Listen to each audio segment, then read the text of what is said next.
Hey everybody, welcome to Crunch Time. I'm Jay, and Greg will be joining me shortly.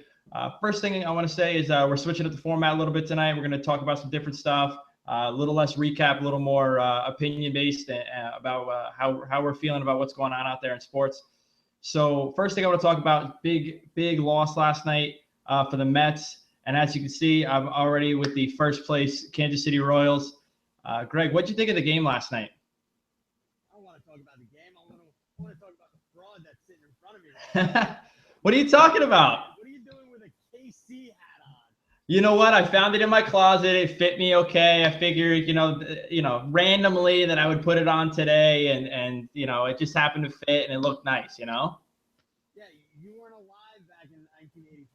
Well, you were. You weren't rooting for George Brett back when they were good.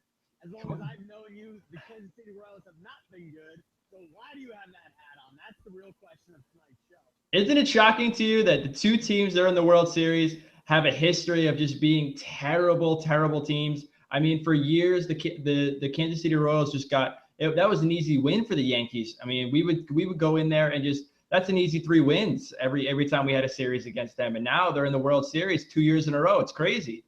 Well, you can see what young talent that finally matures. What having the number one pick for like 5, 6 years in a row, having a young farm system, and now straight up pitching. That's what they got. You have two teams right now.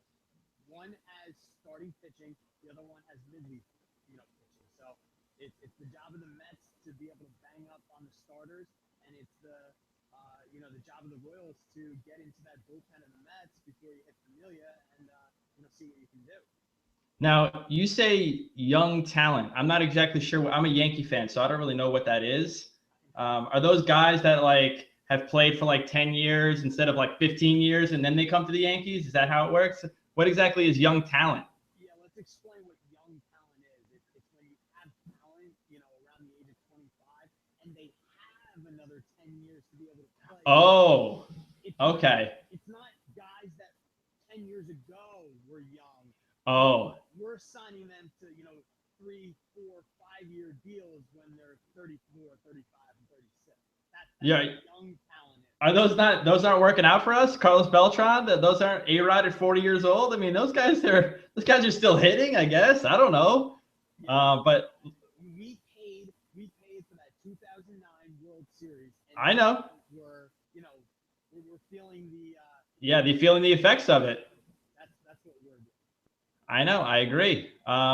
But listen, last night's game, great game. I went to sleep. I mean, I'm not staying up. I got a job. I didn't stay up and watch the rest of that game. I woke up in the morning to find out what happened. The Royals, for me, are a team that are just going to keep on pushing. They're going to keep on battling. As soon as you think they're out, they're going to find a way to win. Their pitching is a little suspect for me, but the Mets pitching, once you get into that deep into that bullpen, I mean, you're relying last night on a 40-year-old guy to close out a game for you. I understand it's in the 14th inning, but Kansas City was just keeps coming at you. Yeah, no, you're right. I mean, the benefit of playing the World Series last year, I think, is transcending over into this year. But that was the key. I mean, I think if they said going into these games, if they're tied going into the later innings, that means that they were either to hold the Mets in the first couple innings with the starting pitching, or they were able to hit, and that's kind of what they did. I mean, they were down. Aside from the opening hit that Escobar got the inside the park home run, Unbelievable. pretty much pitched a pretty good game. I agree. But once they hit that bullpen, once Matt Harvey was out, the Mets had a 3-2 lead. But then they were able to claw their way back. So Yeah. it was pretty good.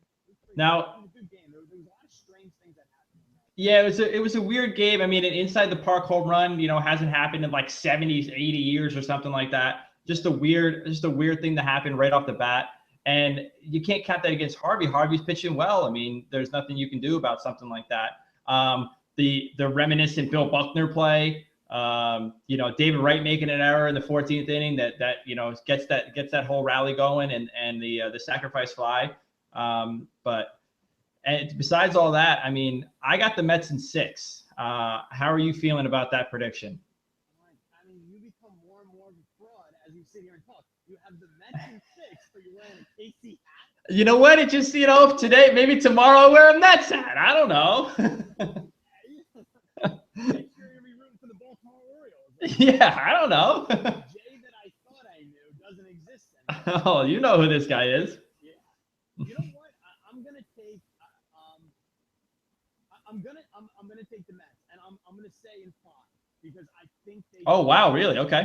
Yeah, because after seeing them play last night's game, you're on the road, and you had a 4-3 lead going into the ninth with your closer on the mound. I mean, a couple things. Who would have thought that Familia would have given up that solo shot to Alex? Sure. He hasn't given up a home run at all in postseason play. He hasn't given up a home run in a save situation since July. He's really been a bright spot at the end of that bullpen. So I think, kind of the way the Yankees were when Mariano was on the hill, if he's coming into the game, it's a good thing. Yeah. I still think the bats are hitting. We saw Granderson with a solo shot last night. Murphy, ended his streak of six games with a home run, but he still hit. I know he at least had 2 hits last night. So I'm gonna say in 5 because you're gonna see the ground pitch, you're gonna see Syndergaard pitch. Obviously, Harvey's gonna come around. He'll probably save him and hold him off until maybe game 6. Actually, I don't know. I don't know how the rotation's gonna go. But Yeah, I mean, you got DeGrom tonight, and then you got Syndergaard, I assume, tomorrow. Or, I mean, not tomorrow when they come back home. yeah, game 3. Yeah, so I mean, I like the Mets in 6. I can't see the Royals going out and only winning 1 game. I think that their hitting is too good, and like I said, they're scrappers. Just the way they play, I think that they're going to have a real good shot to at least get 1 game out here. But you never know. I mean, this is World Series playoff, baseball, so you never know what's going on. No, I know. But so let's go over. Let's switch gears. Let's go over to football. My Dallas Cowboys take the loss this week against your New York Giants.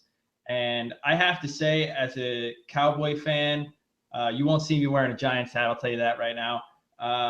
Let's be honest here. Giants shouldn't feel too great about this. 3 interceptions taken away, and you still barely beat the Giants. I mean, beat the Cowboys. Yes, I understand you won, and winning is everything. But Eli didn't look great. Defense didn't look, defense had the interceptions, and you got most of your points off of, you had a kick return for a touchdown. I mean, when Castle threw that touchdown in the back of the end zone, I'm thinking, all right, we're going to go down the field and we're going to score here.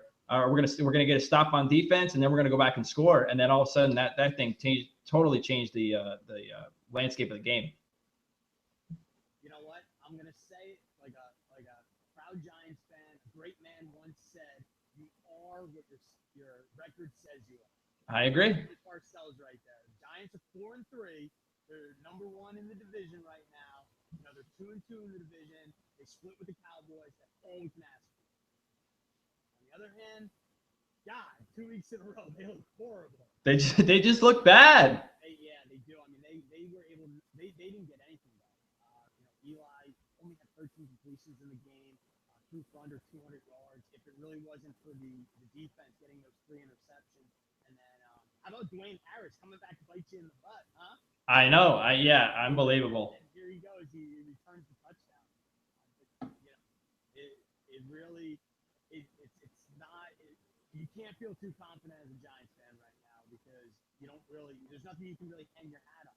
Maybe Jason Pierre-Paul coming back. I heard he met with the Giants today. Yeah, he signed the contract, signed the tender. Okay, well there we go.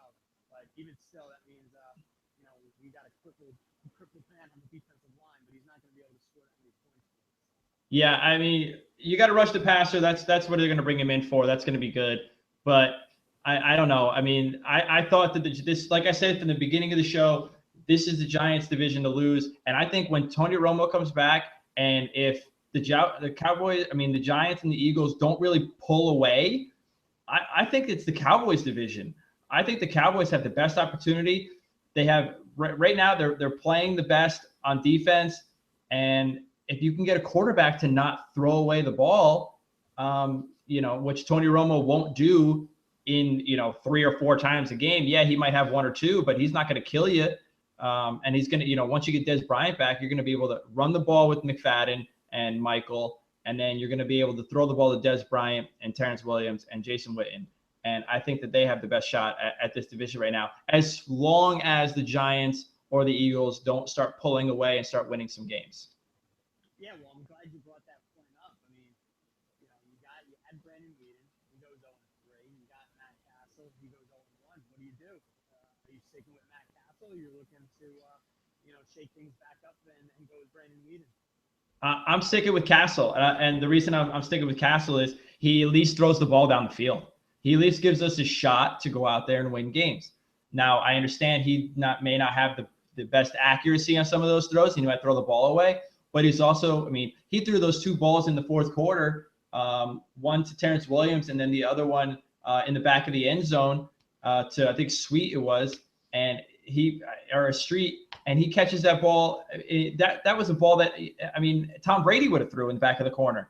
They had 4 passes of 20 yards or more, and in one game, and Brandon Weeden only had 1 in 4 games, in 3 games. So I'd say you have to stick with Castle in this situation. It's, until you get Romo back, and then you got Des Bryant hopefully coming back this week. He's practicing. He started practicing today, so that's at least a threat. You can throw it up in the air and just have him go get it. Yeah, well, if we can say one thing about Des Bryant, he hasn't lost any of his moxie. You see him on the sidelines. Oh yeah. Out of all people, we got Des Bryant. He was the calm one. He was the calm one. He was the one trying to calm him down. So let me ask you a question. If you were friends with Jerry Jones, yes, what do you think he would say about you? Because he's got the nicest things to say about Greg Hardy. Probably one of the most, one of those people that, even if you just mention his name, people just say, oh, he's a dirtbag for what he was accused of. Listen. But if you were friends with Jerry Jones, what would he have to say about you? He seems to love Greg Hardy. Listen, I'd be running for president right now. He'd be backing me 100%. But you know what? Here's my argument with Greg Hardy. Yeah, the guy's a dirtbag. I think he's a scumbag. But if you sack the quarterback and you play well in the field, it's my Ray Lewis argument. It's always been my Ray Lewis murdered someone. That happened. And the guy performs on the field so people forget all about it. This might be another topic for another day. I'm going to mention Michael Vick, and we're going to get the dog lovers out. Yeah, but we want to put it out there. We don't condone anything that Greg Hardy did. No, of course not. But if you perform on the field, that's how fans are. But that's what we're talking about. What he's doing on the field. But let's put it this way. At this point right now, the antics that you've seen from Greg Hardy, what he did last week, the mention of Gisele Bundchen, does it, as a fan, are you able to look past that if he is able to go out there and perform well on the field? Listen, I feel the off-field stuff is going to catch up to you at some point. While I have you on my team, you are part of my team. I want you to go out there and perform. I'm not asking these guys to raise my kids. I'm asking these guys to go out there and win football games for me.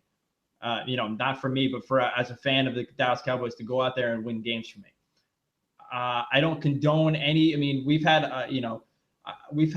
been a Cowboy fan since I was, 6 years old. I've had guys do coke. I've had guys do drugs and, be all these crazy people. But if you win football games for me, I'm not invested in your life. I'm invested in the person you are. To me, you are a defensive end on the Dallas Cowboys. Insert name here. I don't care who it is. Are you sacking the quarterback? I don't care. That's all I'm looking for. Yeah. Root for the name on the front of the jersey, not the name on the back. Exactly. Yeah. So I don't care what's going on in the back of your jersey. I care about what you're doing for the front of it. That's it. But you brought up a good point with Castle and Weeden.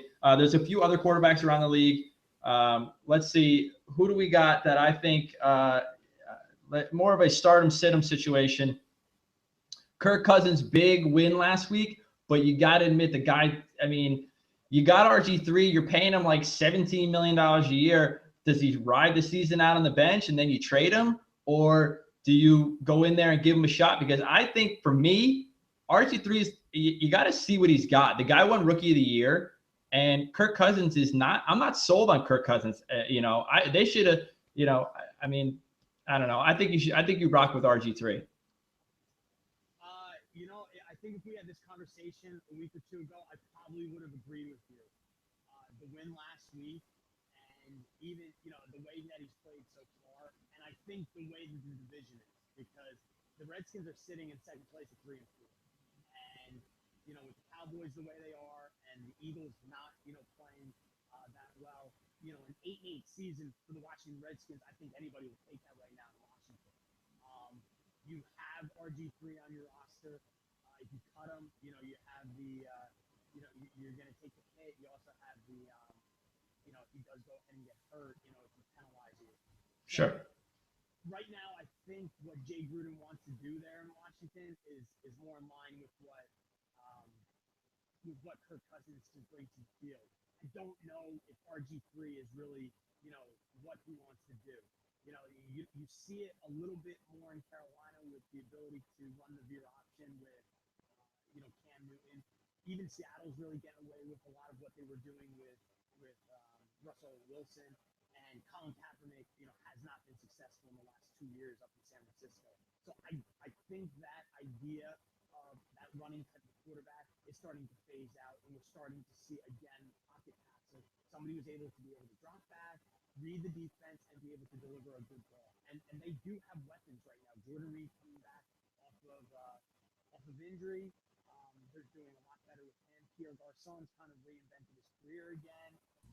If they can get the running game up and going with Matt Jones or Alfred Morris, I feel a little bit better. So, I'm sticking with Kirk Cousins still, at least for a little bit, time. As long as they continue to still win, I think you got to go with the guy that's kind of gotten there. Changing it up now to go back to RG3, you're only putting pressure on him, which I don't think he's able to, undertake right now. And I think you're asking him to do too much. Yeah, I agree. I mean, you're winning. You're actually winning games. I don't think you're gonna win this division, but you're still winning games, and you're still making a push. And you can play spoiler to a lot of they play the Cowboys, they play the Giants, they play the Eagles. There's still a lot of spoilers out there. A little funny one. Matt Hasselbeck has 2 wins as the Indianapolis Colts starter. Do you sit Andrew Luck at this point? I mean, what are we doing here? Are we trying to win games? I mean, the answer is no, but you have to look at what's going on here. They bring in Matt Hasselbeck when Andrew Luck is down with the bum shoulder, and what do? They run the ball. They fed the rock to Frank Gore. Andrew Luck comes back, and why is he throwing the ball 50 times a game? I don't understand that. I don't know. Especially behind that offensive line. I mean, if you're able to, step back and be a gunslinger, fine. I'm all about it. I'm a big Brett Favre, fan. Yeah, me too. But they're just not able to protect him. He doesn't have the time to read the defense. He's making poor decisions, and they're losing games because of it. But then again, the division that they're in, they're still in first place. Yeah, which is crazy. They're 3-4 and they're still in first place. Yeah, but who's gonna beat you out? The Jacksonville Jaguars? Hey, I'm a big Blake Bortles guy. I love Blake Bortles. I think that there's a huge future there in Jacksonville if they can get the right pieces there. I think that they've got a great shot to be a contender in that division, just not this year. And if Andrew Luck, I mean, at the beginning of the year, I got Andrew Luck in my top 5 quarterbacks. I mean, like that's a no-brainer for me. I think he's still there. I mean, he's definitely a top 5 quarterback. The problem is he's got to start performing like a top 5 quarterback. Subpar defense. You're putting a lot of pressure on the quarterback when you're not able to protect them, and you're not establishing the run. Soon. It's a tough one. It's really tough. I agree. All right. Well, speaking of top 5 quarterbacks, it's time for Greg's top 5. So, Greg, I'm going to ask you top 5 quarterbacks in the league right now, based on this season, not all time, based on this season. Who do you think is playing the best at the quarterback position? Who do you got? I think an easy pick always Aaron Rodgers. That's what all the analysts are saying. Okay. I've always been a big fan of Tom Brady, and he's proving me right. He's playing with a giant chip on his shoulder. Give me the Office made him extremely mad, and he's going out there and he's performing. give me the ones that I wouldn't expect. The ones that you wouldn't expect. All right. Yeah. I got Tom Brady as my number one. Aaron Okay. Rodgers is my number two. I still have Andrew Luck as my number three. Really? Okay. I have him above Peyton because right now Peyton's, he's just not playing that well. But I still have him up there because they're still undefeated. They're still winning ball games. My number five might change up a little bit. Okay. Big Ben Roethlisberger as my fifth quarterback. The guy hasn't played any games. That's okay. You know what? I see how much his team needs him. They're on their third quarterback. Just look at the stats that Antonio Brown has right now. I mean, without him in the lineup, he doesn't even get the ball. All right. Well, if you're going to make that argument, then we're talking Tony Romo in the top five then, because look at the team without him. The 2 wins with him, 4 losses without him. But I listen. I'll agree with you on Rodgers and Brady, but my list is out of this world crazy. You're going to look at me like I got 8 heads. I go Brady, Rodgers, the Red Rocket, my man, Andy Dalton. Okay. Winning games, slinging the ball over the field. I'm talking right now. Better than Peyton Manning right now. Peyton Manning's got double-digit interceptions. He had 8 last year. He's got 10 this year. He's played 5 games. So I got to take Andy Dalton. Another one that's going to shock you, Cam Newton. I love Cam Newton. I don't know why. When he came into the league, I hated him. I didn't think he was going to be any good. I thought he was going to be one of these running quarterbacks. But I watch him in the pocket. I watch him dancing around. He's not running the ball when he instead of looking down the field, he checks his progressions. He goes through, and they're winning games. I mean, that defense is great, but a big part of it is he's having big games. He's putting up big. He's not turning the ball over a lot. And then the last one I have, which is I might even go with if we're going to do the Roethlisberger Romo thing, I might go with Romo here instead of the one I have picked. But I'm going to take Carson Palmer because Carson Palmer, another guy. Great defense, but they're also winning games. Resurgence of Larry Fitzgerald. I can't go with Peyton Manning anymore. I can't go with Andrew Luck. Andrew Luck just looks like he's never played the game before. I don't know what he's doing. He has some games where he looks fantastic, and then there's some games, some plays where it looks like I don't know. He looks like Sam Bradford. As much as I love Sam Bradford, and then. On my honorable mention list, I got to go because my buddy's a Raiders fan. Derek Carr looks if you're not watching the Oakland Raiders, you have to because they're putting on a show over there in Oakland, and that's going to be a team that to look for in the future. What do you think of my top 5, Greg? You know what? For the first time ever since you and I have been talking sports, I might say that your top 5 is actually pretty good. You came with it with a lot of good stats. You know what I find funny is that both of us left off Drew Brees, because usually, when you think about I know. But you're right. You did say this year he definitely has, been lacking, especially with the fact that he sat, 1 or 2 games with shoulder injury. But another person that we didn't bring up was Philip Rivers. Now, they're not winning games. That was my other honorable mention, yeah. He is definitely slinging the ball around. One person I do want to bring up is Carson Palmer, like you said. I did take a look at his stats. He is putting up the best stats of his career. Yeah. Kind of significant, because he's been in the league a couple years. Even some of those teams that he had with Cincinnati, he had some firepower on there. Oh yeah. But he is. What they're doing in what they've done the last 2 or 3 years in Arizona is pretty impressive. They've built a real good team there, and I think that they've got a good shot. I felt bad for Larry Fitzgerald being in there for all those years with nobody, and then finally Carson Palmer's back there throwing him the ball. So I like them a lot. So Greg, that's all I got for top 5. Before we go, I want to ask you a question.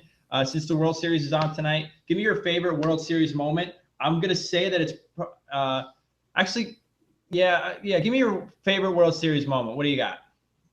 All right, I have 2, but they're from the same World Series. Okay. I grew up here in New Jersey, just like world when 9/11 hit in 2001. The Yankees being a lifetime Yankees fan, watching George Bush go out there without any type of security and didn't Yep. vest on. He throws out the first pitch of Game 3. The emotion that not only New York but I think the United States saw was pretty impressive. And Yeah. Same World Series when Mr. Derek Jeter was coined Mr. November. Mr. November. Yeah. Was unbelievable. Yeah. I like the Mr. November one was actually going to be mine. I had a feeling that we were going to share the same one. To give you to give a different one, I'll give you the home run. I don't remember what World Series, but I know you're going to remember the kid's name because you remember weird stuff like that. What was the kid's name that caught the ball over the fence? Do you remember? Jeffrey Mayer. Jeffrey Mayer. Thank you. I knew you remember his name. That was against Baltimore though. Oh, that was the Baltimore series. You're right. See? Yep. That was the ALCS in. Was that 96? I think 96. Yeah, it was early. But if we're doing playoffs, Aaron Boone. Let's be honest. That was. I mean, that's the be all end all. The Jeter flip against Oakland. Dude, the emotion I had going through me for the Aaron Boone home run was just, like that was everything. I was drinking. I was having a good time. I remember So. we were at a buddy's house. There's probably like 7 or 8 of us. We go crazy. His mom wakes up. Thinking that something's wrong. She comes running in, and we're like, Oh yeah, it's 1 o'clock in the morning. Yeah. That was the old Pedro Martinez.